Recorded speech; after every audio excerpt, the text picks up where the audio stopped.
நாகையை சேர்ந்த பட்டதாரி பெண் ஒருவர் தன் காதலனை கரம் பிடிக்க லண்டனுக்கு விமானத்தில் பறந்த சம்பவத்தை விவரிக்கிறது இந்த செய்தி தொகுப்பு. நாகை மாவட்டம் வேதாரண்யம் தாலுகா பஞ்சநதிக்குளம் பகுதியைச் சேர்ந்தவர் அருந்ததி. இவர் லண்டனில் வேலை செய்து வரும் தஞ்சையைச் சேர்ந்த விஜய் என்பவரை 4 ஆண்டுகளாக காதலித்து வந்துள்ளார். இந்நிலையில் இருவருக்கும் கடந்த 3ஆம் தேதி திருமண நிச்சயதார்த்தம் நடைபெற்ற நிலையில் திருமணம் குறித்து இரு வீட்டாரும் பேசி வந்துள்ளனர். ஆனால் லண்டனில் பணி காரணமாக விஜயால் தாயகம் திரும்புவதில் சிக்கல் ஏற்பட்ட நிலையில் காதலி அருந்ததி லண்டன் சென்று காதலனை கரம் பிடிக்க திட்டமிட்டு வந்துள்ளார். இதற்காக சென்னையிலிருந்து தனியாக விமானம் மூலம் லண்டன் சென்று உறவினர் வீட்டில் தங்கி லண்டனில் உள்ள முருகன் கோயிலில் இந்து முறைப்படி தமிழில் வேத மந்திரங்கள் முழங்க திருமணம் நடைபெற்றது.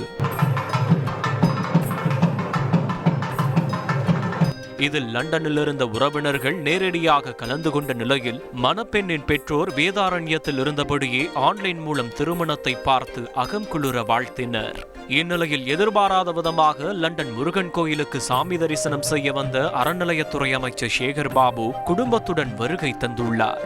இந்து முறைப்படி அரங்கேறிய திருமணத்தை பார்த்து மணமக்களை வாழ்த்தியும் சென்றுள்ளார்.